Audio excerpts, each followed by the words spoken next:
प्रदेश के वित्त और संसदीय कार्य विभाग के मंत्री श्री सुरेश कुमार खन्ना जी, प्रदेश के मुख्य सचिव श्री दुर्गाशंकर मिश्र जी, प्रमुख सचिव गृह श्री संजय प्रसाद जी,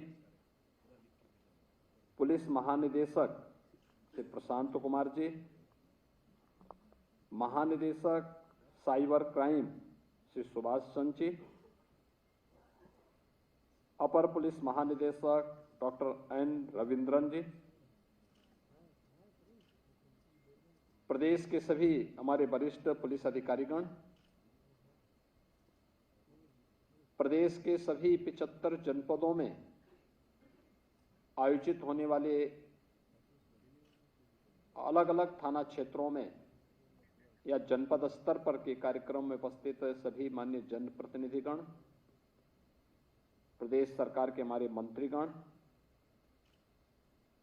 उपस्थित हमारे बहनों और भाइयों, एक साथ प्रदेश को गृह विभाग के द्वारा, जिसमें जनता को भी, पुलिस कार्मिकों को भी एक साथ जोड़ने का कार्य हो रहा है। 2000 करोड़ रुपए से अधिक की इन परियोजनाओं के लिए मैं सबसे पहले उत्तर प्रदेश पुलिस को हृदय से बधाई देता हूं। प्रदेश में हर जनपद में एक साइबर थाने की स्थापना का कार्य का शुभारंभ हो रहा है। इसके लिए प्रदेशवासियों को हृदय से मैं बधाई देता हूं। थानों के इंफ्रास्ट्रक्चर को बदल करके नई कार्य संस्कृति को डेवलप करने का जो कार्य 2017 से प्रारंभ हुआ था, इसके लिए भी यूपी पुलिस के अपने सभी कार्मिकों को हृदय से बधाई। थाना क्षेत्र में पुलिस बैरक और हॉस्टल के निर्माण के लिए भी कुछ का लोकार्पण हो रहा है, कुछ का शिलान्यास हो रहा है। कुछ नए थाने लोकार्पित हो रहे हैं, कुछ के शिलान्यास हो रहे हैं। पुलिस लाइन के शिलान्यास का कार्यक्रम भी हो रहा है। पीएसी नई वाहिनियों के शिलान्यास के कार्यक्रम भी हो रहे हैं और स्पेशल सिक्योरिटी फोर्स एसएसएफ की नई वाहिनियों के गठन की शिलान्यास के कार्यक्रम भी हो रहे हैं। इन सब को लेकर के एक नए भारत का नया यूपी है, तो नए यूपी की आधुनिक पुलिस के लिए भी मैं प्रदेशवासियों को और उत्तर प्रदेश पुलिस बल को भी हृदय से बधाई देते हुए अपनी शुभकामनाएं देता हूं।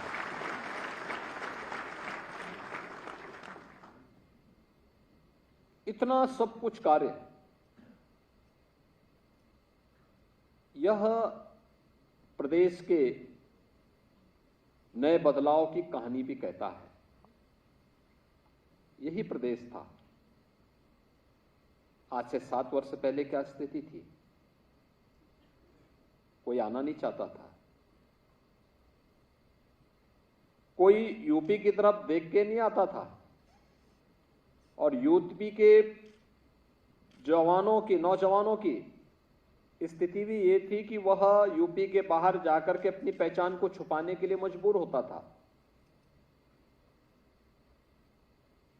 पुलिस लाइन जनपद कब बने थे, लेकिन पुलिस लाइन आज तक नहीं गठित हो पाई।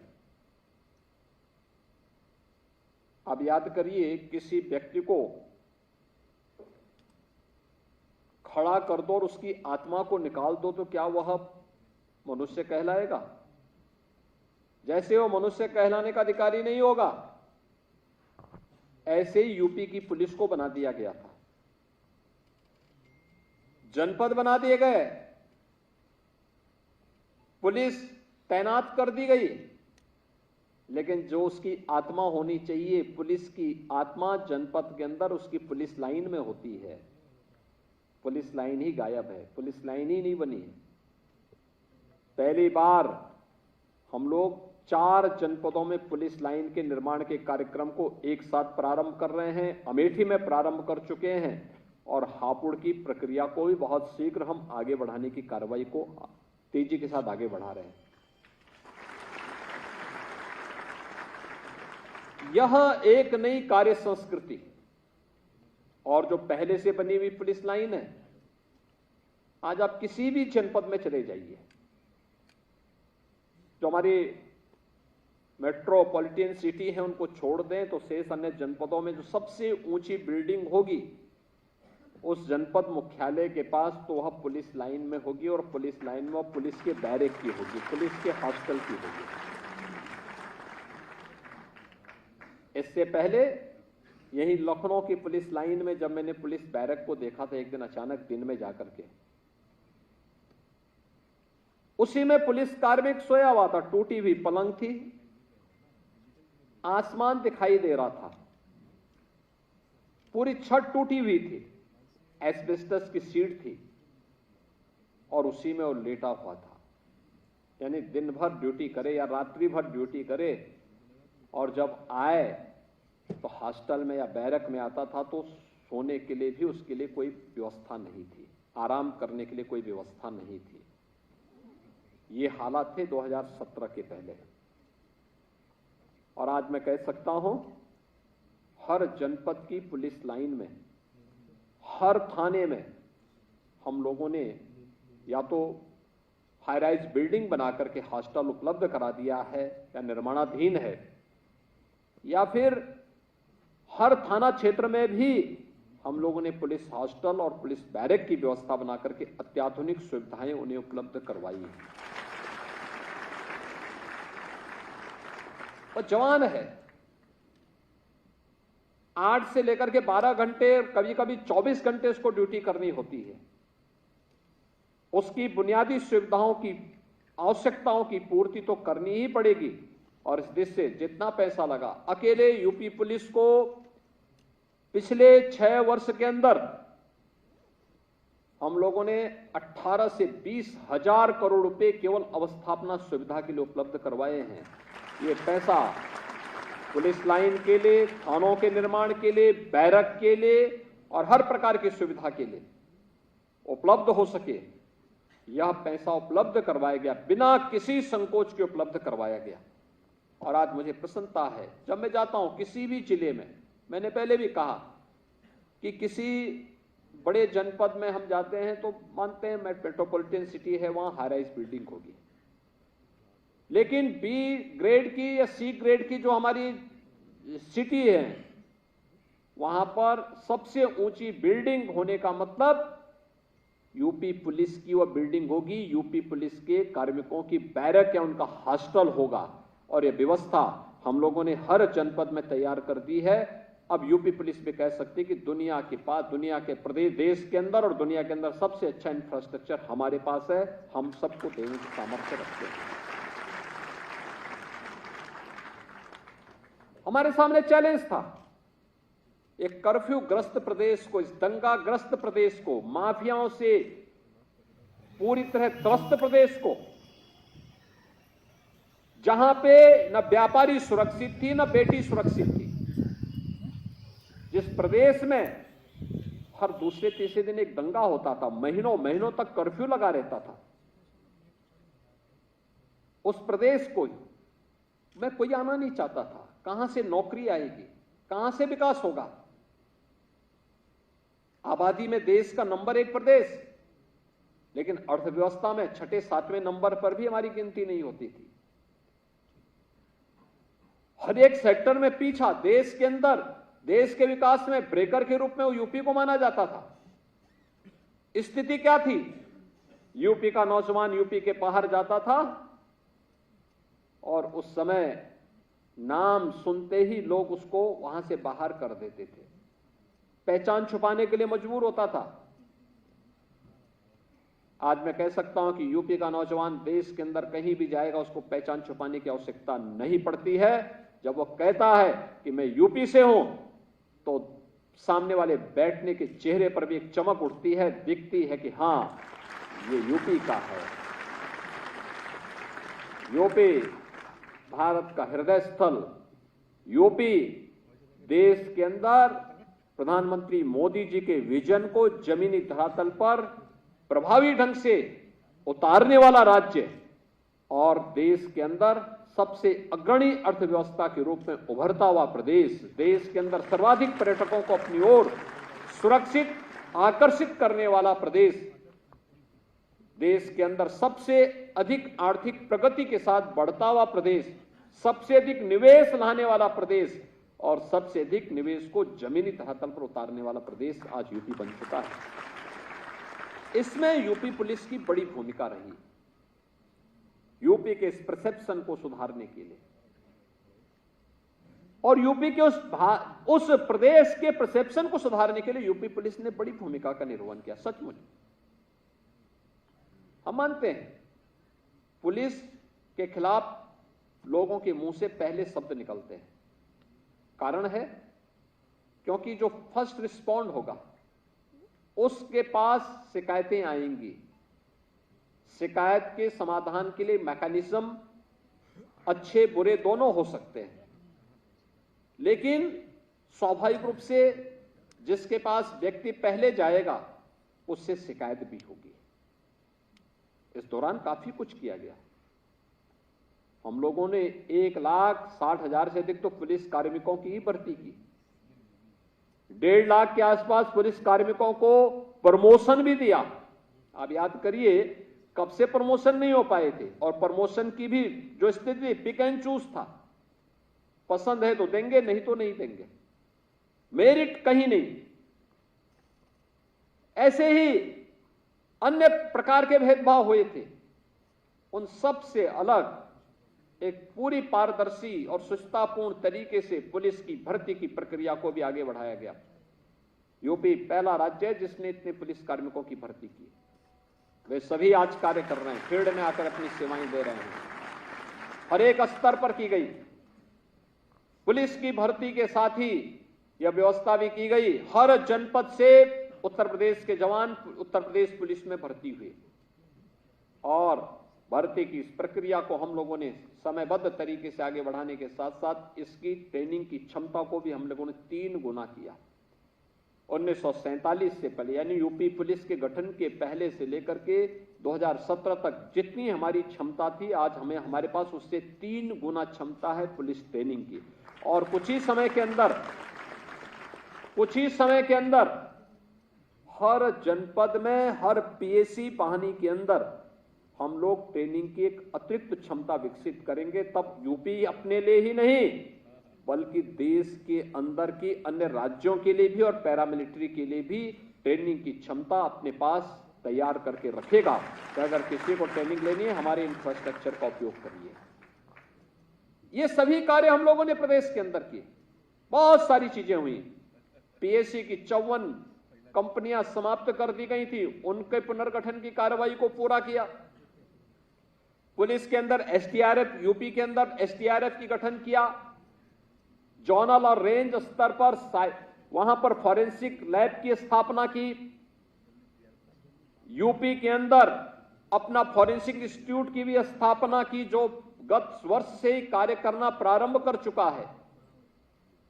और पीएससी की नई वाहिनियों के गठन के साथ साथ एसएसएफ का गठन भी यूपी ने किया है, सफलतापूर्वक किया। इस समय अयोध्या में श्री राम जन्मभूमि की सुरक्षा का दायित्व उत्तर प्रदेश एसएसएफ भी उठा रही है और वही इस कार्य को सफलतापूर्वक आगे बढ़ा रही है।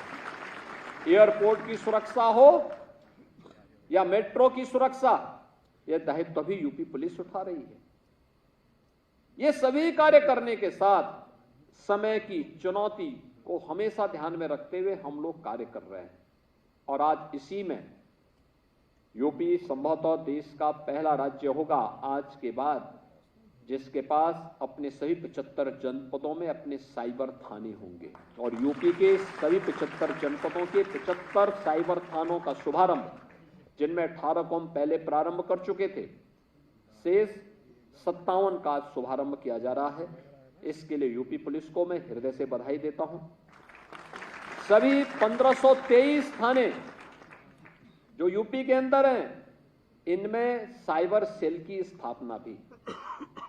अब कोई व्यक्ति साइबर क्राइम की चपेट में आएगा तो उसको कमिश्नरी मुख्यालय, रेंज मुख्यालय पे नहीं जाना पड़ेगा, कमिश्नरी मुख्यालय पे नहीं जाना पड़ेगा, बल्कि जहां पर जिस थाने में जाएगा वहां पर साइबर सेल होगी, उसकी विवेचना के लिए साइबर थाना होगा। ये सभी कार्य हर व्यक्ति को उसके गंतव्य में ही ये सुविधा उपलब्ध हो जाएगी और जहां भी उसका नजदीक का केंद्र होगा, स्टेशन होगा, वहीं पे सुविधा उन्हें उपलब्ध करवाने का कार्य हम लोग कर देंगे।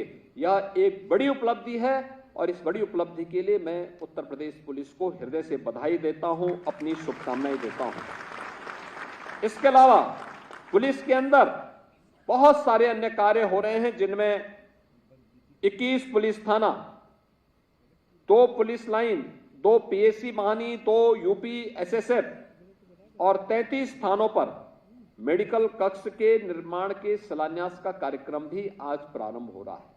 आप सोचिए, यानी पुलिस लाइन, पुलिस जनपद का गठन पता नहीं कब हो गया, लेकिन अब शिलान्यास हम कर रहे हैं। शिलान्यास आज हो रहा है। यूपी पीएसी पहले की सरकारें समाप्त कर रही, दंगा कैसे समाप्त होता है? जब दंगाइयों को ये लोग अपने गले का हार बनाएंगे। आज क्योंकि दंगों के लिए काल है यूपी पुलिस, दंगाइयों का काल है, यानी कह सकते हैं कि उनके लिए यमराज बनकर के टूट पड़ती है यूपी पीएसी, और उसको ही ये लोग समाप्त कर देते थे, यानी पीएसी को ही समाप्त कर दिया। 54 कंपनियां समाप्ति की गई। मुझे प्रसन्नता है आज उन्हें यूपी के अंदर फिर से गठन करने के साथ साथ नई वाहिनियों का गठन का कार्य भी संपन्न हो रहा है। पीएसी की नई वाहिनियां गठित होंगी। स्पेशल सिक्योरिटी फोर्स का भी हम गठन करने जा रहे हैं और उसके भी शिलान्यास का कार्य हो रहा है। साथ साथ पुलिस थानों में मेडिकल कक्ष के निर्माण की कार्रवाई को भी हम लोगों ने आगे बढ़ाया है। इसके साथ ही 3 थाना के प्रशासनिक भवन का, 6 थानों का आवासीय भवन का, 3 पुलिस चौकी के प्रशासनिक भवन का, 56 पुलिस थानों पर हॉस्टल और बैरक के विवेचना कक्ष का, 6 पुलिस लाइन में पुरुष हॉस्टल का, 5 एटीएस फील्ड यूनिट कार्यालय और 7 अन्य जिसमें एसटीएफ के भी हैं और अन्य हैं, इनकी अवस्थापना जो सुविधाएं वहां विकसित की गई हैं, इनके इंफ्रास्ट्रक्चर का भी आज लोकार्पण का कार्यक्रम यहां पे संपन्न हो रहा है। 18 भ्रष्टाचार निवारण संगठनों का भी आज यहां पे शुभारंभ हो रहा है और प्रयागराज और कुशीनगर में पर्यटन थानों का भी आज हम लोग यहां पे शुभारंभ करने जा रहे हैं। इन सभी के लिए यूपी पुलिस को बहुत बहुत बधाई, अपनी शुभकामनाएं देता हूं। हमें समय के अनुरूप अपने आप को तैयार करना पड़ेगा और मुझे लगता है कि यह आज की आवश्यकता है। देखिए, अगर हम थोड़ी भी ईमानदारी के साथ प्रयास करते हैं, अपराध किसी भी प्रकार का होगा, हमें लोकतंत्र में डायलॉग को पहले महत्व देना होगा। डायलॉग, जिसके बारे में वित्त मंत्री ने भी आपके सामने अपनी बात कही। अगर हम संवाद का उपयोग कर रहे हैं तो कॉमन मैन से जुड़ी हुई समस्या का समाधान हो जाता है। ये जो साइबर थाने बनाए जा रहे हैं, ये कॉमन मैन को यही सुविधा उपलब्ध कराने के लिए, जिस भी थाने में जाएंगे वहां साइबर हेल्प डेस्क उनकी मदद के लिए तैयार होगा। जैसे महिलाओं के लिए हम लोगों ने पिंक बूथ बनाए हैं, हर थाने में एक महिला कक्ष भी आरक्षित किया है। जो महिला जाएगी उसकी समस्या का समाधान उसी थाने में होगा, महिला पुलिस कार्मिक वहां मौजूद होगी। जैसे महिला बीट पुलिस अधिकारी की तैनाती हर बीट स्तर पर महिलाओं के साथ संवाद बनाने के लिए किया गया है, ऐसी कॉमन मैन की समस्या के समाधान करने के लिए भी एक डायलॉग को हमें आगे बढ़ाना पड़ेगा। लोकतंत्र की सबसे बड़ी ताकत है और इस डायलॉग के माध्यम से हम बड़ी से बड़ी समस्या का समाधान कर सकते हैं और उस डायलॉग को आगे बढ़ाने की दिशा में एक नया प्रयास हमारा प्रारंभ होना ही चाहिए। हम सभ्य समाज में रहते हैं, हमारी जीरो टॉलरेंस समाज विरोधी, राष्ट्र विरोधी तत्वों के लिए, पेशेवर माफिया और अपराधियों के प्रति होनी चाहिए। कॉमन मैन के लिए हमें उतना ही संवेदनशील और त्वरित न्याय देने के लिए अपने आप को तैयार करना होगा। और इस दिशा में जो प्रयास हुए हैं उसी का परिणाम है। आज प्रदेश के अंदर प्रदेश की एक नई छवि बनी है। इस नई छवि का परिणाम क्या है? जिस यूपी में पहले निवेश नहीं आता था, आज जिसको कहते हैं ना कि छप्पड़ फाड़ करके यहां पर मां लक्ष्मी का आशीर्वाद बरस रहा है। 40 लाख करोड़ रुपए के निवेश के प्रस्ताव यूपी में आए। 40 लाख करोड़, जिसमें से अभी 10,24,000 करोड़ का हमने प्रधानमंत्री जी से शिलान्यास कराया एक ही दिन में। आप सोचिए, 10,24,000 करोड़ रुपए के निवेश के प्रस्ताव जमीनी धरातल पर उतरे हैं।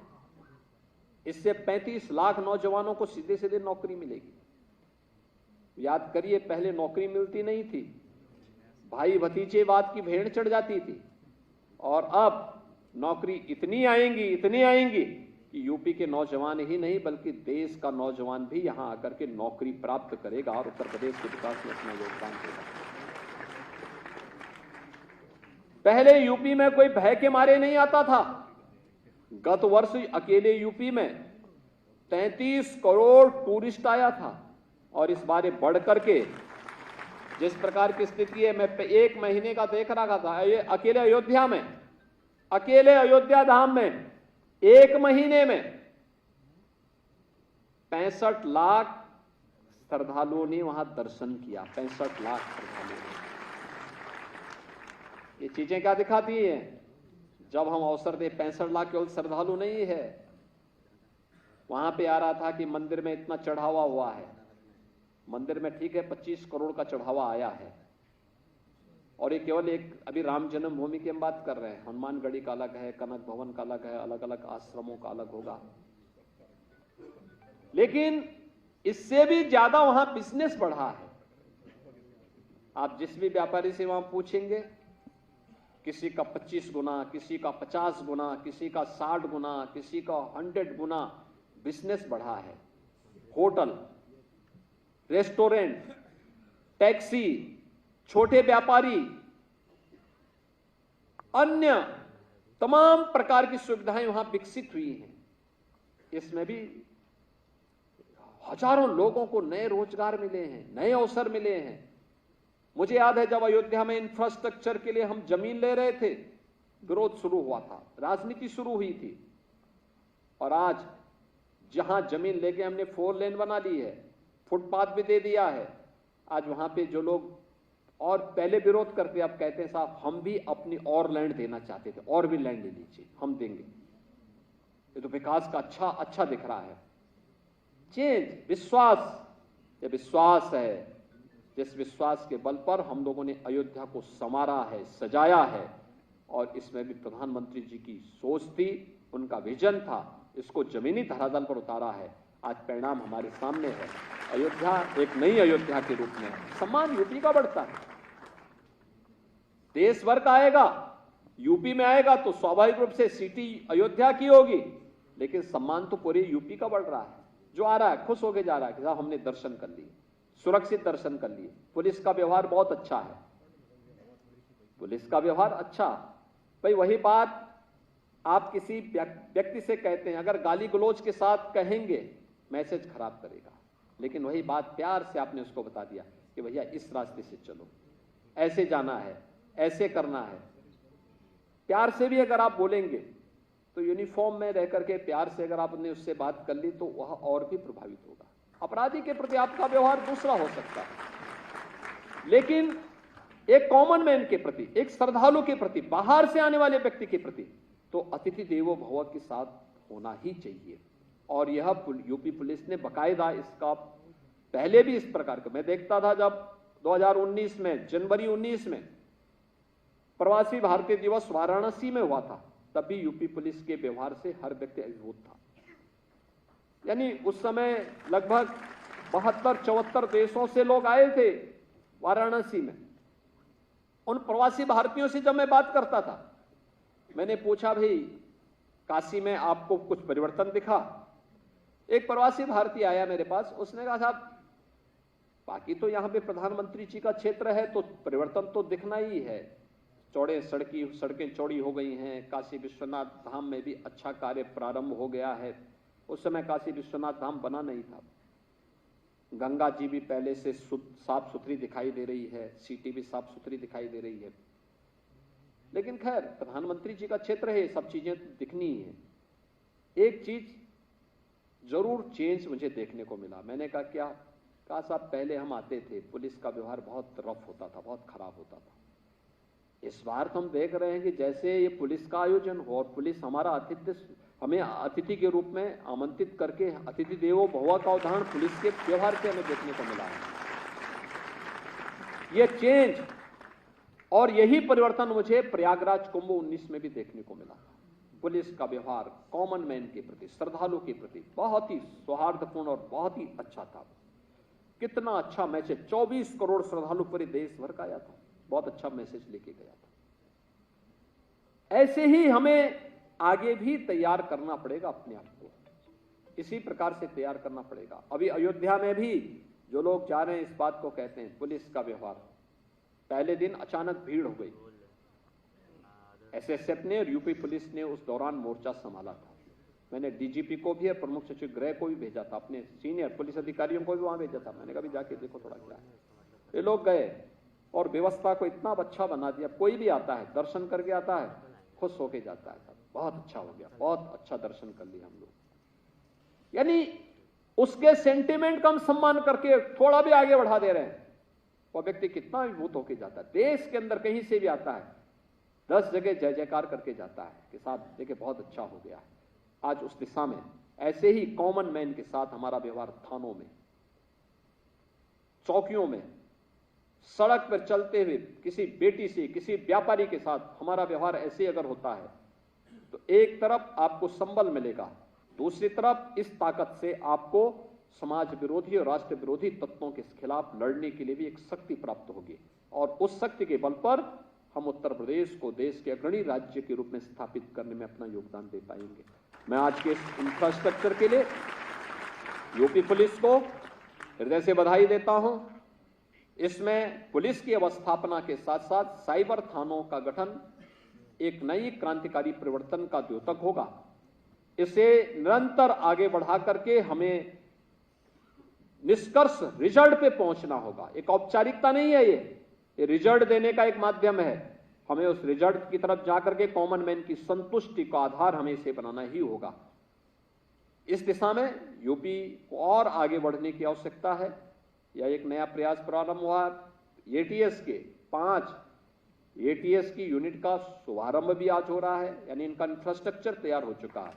ये किसी भी राष्ट्र विरोधी गतिविधि पर अंकुश लगाने का एक सशक्त माध्यम है। एसटीएफ की भी कुछ यूनिट हम स्थापित करके उस कार्यक्रम को आगे बढ़ा रहे हैं।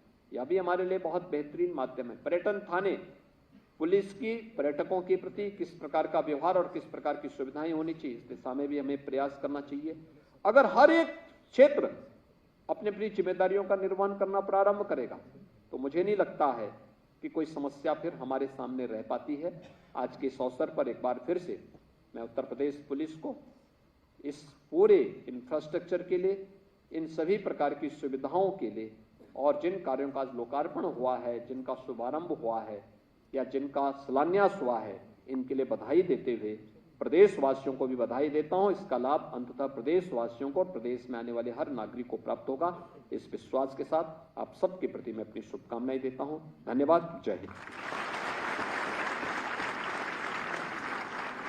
बहुत बहुत धन्यवाद।